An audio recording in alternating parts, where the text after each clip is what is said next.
Hello, I'm Aaron Justin Bryan from Table Knights Entertainment. With me today is Alec Leon and Joshua O'Leary, and we are doing Talk 20 to Me.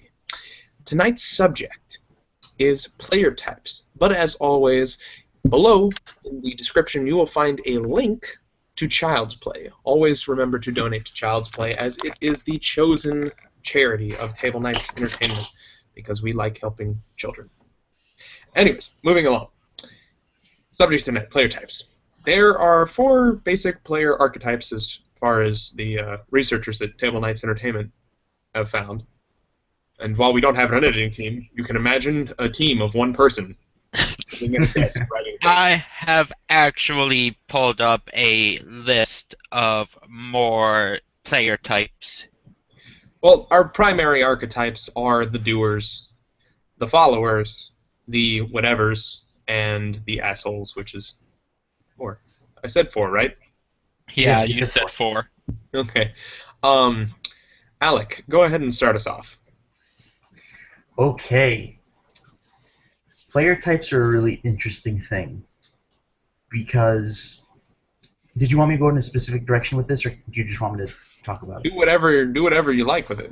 Okay, I really like player types because they're interesting. It's almost as if the writing narratively for your campaign is already done for you, because one person in the group is like, no one even has to say it, one person is already the leader, and that's going to be the doer archetype. Mm-hmm. That person, their character is always the one asking questions, the one that always wants to help the villagers, that always wants to be the diplomat for the team, and they just kind of automatically take up that title.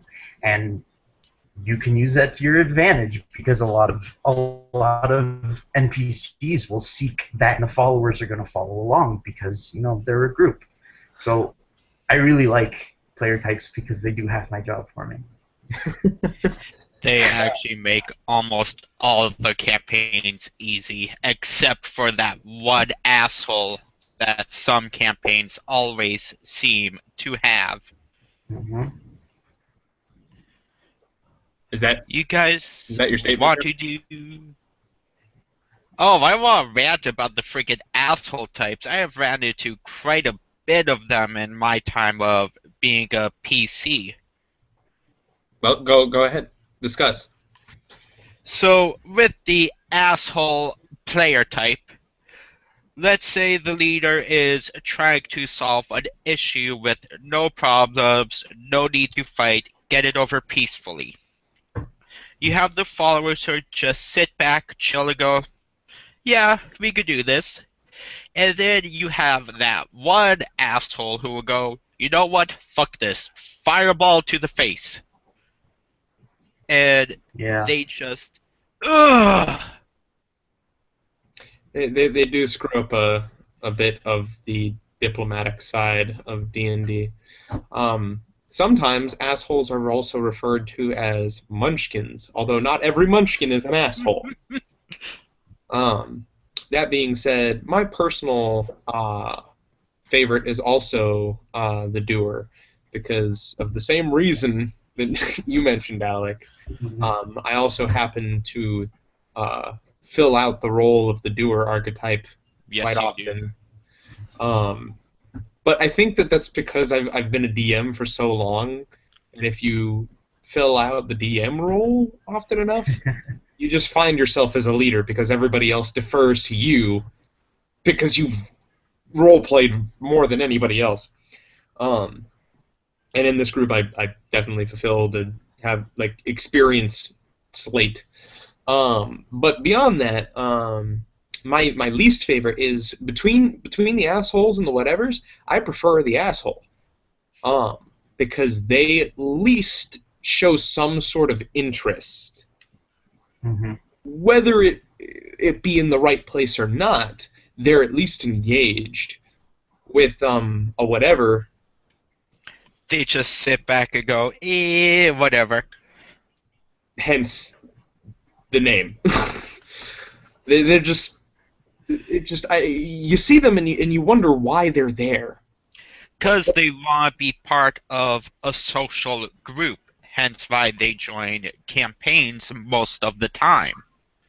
Yeah, but what's the point if they're not going to do anything? Because they want to be accepted. That's their point. Now, as a DM, do you actively try to kind of, poke their characters into action when you see the whatevers? Yes, that's.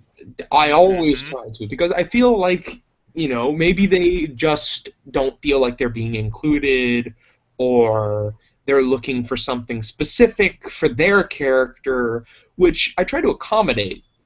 Because I feel like everybody should feel included. It's a game meant for more than one person, so you have to play to every player in the group. And Christopher has joined us. Hello, Christopher. Holy Welcome. crap. Challenger Hello, approaching. Christopher. um, anyways, as I was saying, uh, my thoughts on it are that you should at least try and engage a whatever before dismissing them, because it may just be that they're un trained in the ways of role playing, and they just don't know what to do, and they need more chances to do so.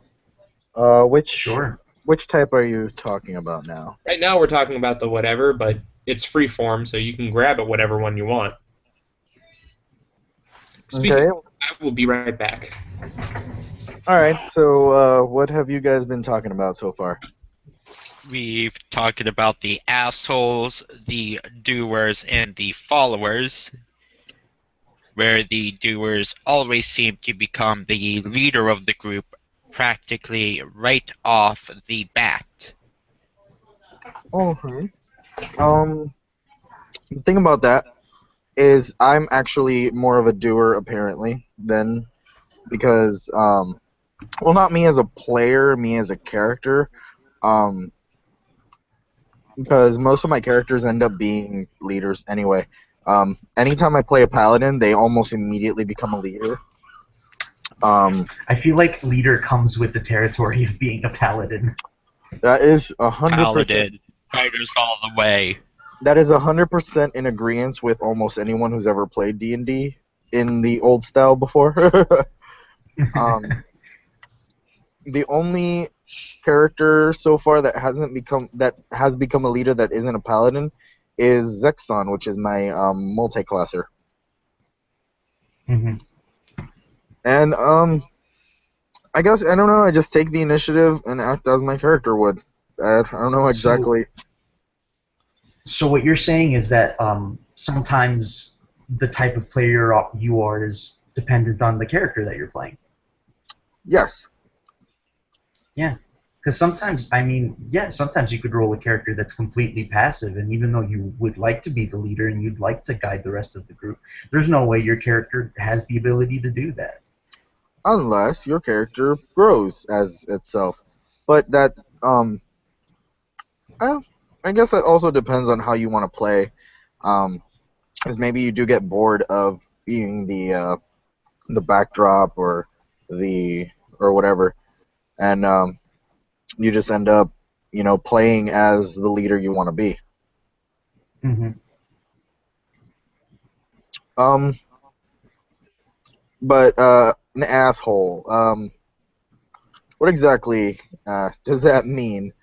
So the asshole is the one So, player who, when everyone is trying to solve a tense situation diplomatically, just decides to launch a fireball in the middle of the room and aggravate things for no reason. Okay. That's the asshole. Yeah.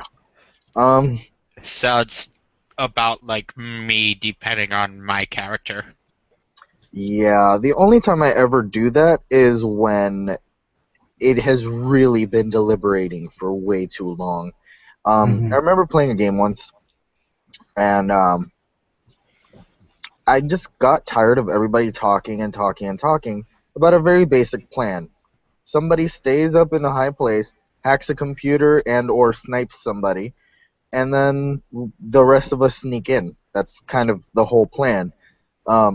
But their deliberation just dragged on. Literally, in 1.5 hours, we had 3 turns go by. So, Wow. Yeah.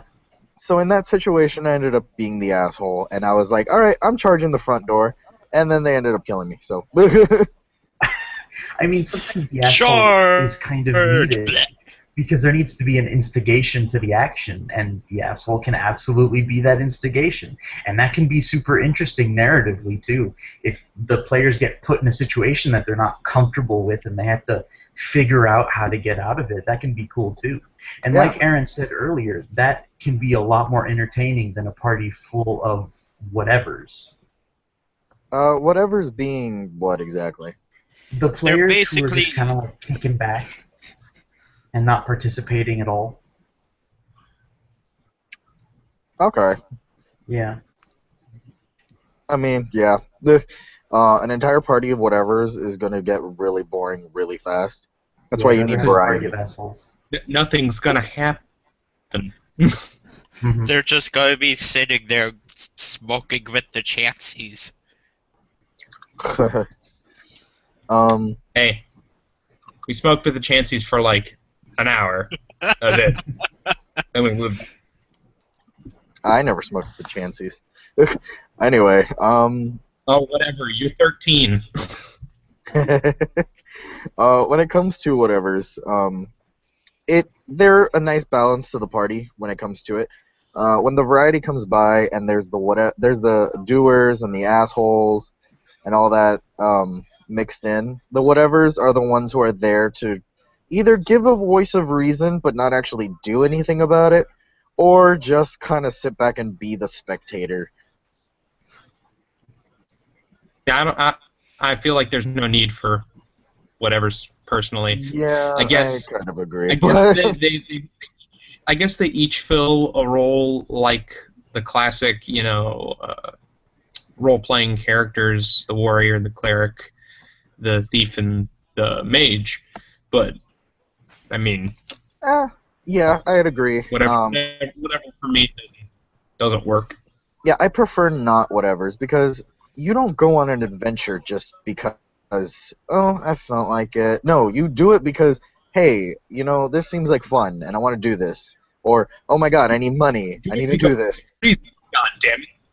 Because reasons, not because not reasons. Exactly. That being said, Alec, what would you consider yourself in any given party? I am typically I typically fill the follower role just because of the type of characters I play. Follower being what? I'm sorry, I keep asking, but I'm just... No, this is good. Like this is good for the people who are watching. A follower being someone who doesn't take initiative with groups and simply goes where the party goes, but is active in the game and the experience, just not in a leadership role. I think those are one obvious inclusions, and two very necessary. Because if everyone's trying to be a leader, that game is gonna go down really quick, and then you're gonna That's roll. almost as bad as a bunch of whatevers. Almost as bad. I mean, you could also have a bunch of followers and they don't have any organization, but at the same time, they might build organization after a while. So, Yeah, with a group of followers, one of them may end up becoming a leader.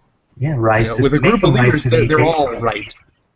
Yeah, with a group of leaders, though, they're all right, yeah. and they have to be charged. I mean, look at Zexon. In all honesty, he was a follower before anyone even named him as even like a part-time leader or anything. They were just like, he was just there, following orders, doing what needed to be done, and then eventually, freaking who was it? Moran, I believe, was like, yeah, he's our leader, and everyone's like, yeah, he's our leader. He's our leader. I'm like, what the hell? You were just like, what? What happened? I don't understand. I don't know how to lead you guys. And the ironic part is that greatness was thrust upon you, Chris. And the ironic thing about that is that I'm following their idea of what I'm supposed to be as a leader. I just started being a leader, and I don't know. I mean, I know more about this group than anyone who's going to join us in the future and anyone who is dead, like, for obvious reasons. But That's in a all good point you make. thanks. But in all honesty, Zexon being a follower leader, he, I guess, would impose a lot of democracy when making choices, which he has in a lot of situations. But when it ultimately came down to it, he decided when to make a decision without the group. Like leaving that that guy who split off from the group behind. Yeah, that was never gonna happen. Cancel. Josh, what do you see yourself as in the archetype structure? I see myself as being I bounce between being a follower and an asshole. And That's I like the self-awareness that statement implies. it is self-awareness. Because I'm sure I've been an asshole before, like, but I probably would never have noticed it myself. if I had to follow a group, I would. But if they took like 5 hours to come up with a stupid plan, I'd just charge ahead and be like, kill, kill, kill! Because, why That's less of not? being an asshole and more of just trying to get the game moving. Yeah, Yeah. Right, instigating the action. Like Alex said, sometimes assholes are necessary. Mhm. I.e., they're not technically assholes. Because there's I.e., they're if the there's no good kinds of forward assholes. momentum. If there's no forward momentum, then you have to move the game. Somebody has to. Otherwise, you're just stuck in this dingy dungeon for a while until you die. Exactly. Until you All you're starve doing to death. is sitting there going. All you're doing is spending like 5 days going over a plan till you collapse on the ground. Fuck, we forgot to eat. Exactly. No. In all You- honesty. All because you couldn't agree on who would open the door. Oh my god, let me tell you how that actually happens so much. That actually does happen a lot with that group. And then I brought Mooneye. And then we Always bring a started. dwarf to instigate things. And then, what's his name? I forgot his name already. Gestalt. And then Oh. Gestalt happened. And Gestalt, the human Mooneye. The human Mooneye, but even dumber. Oh god.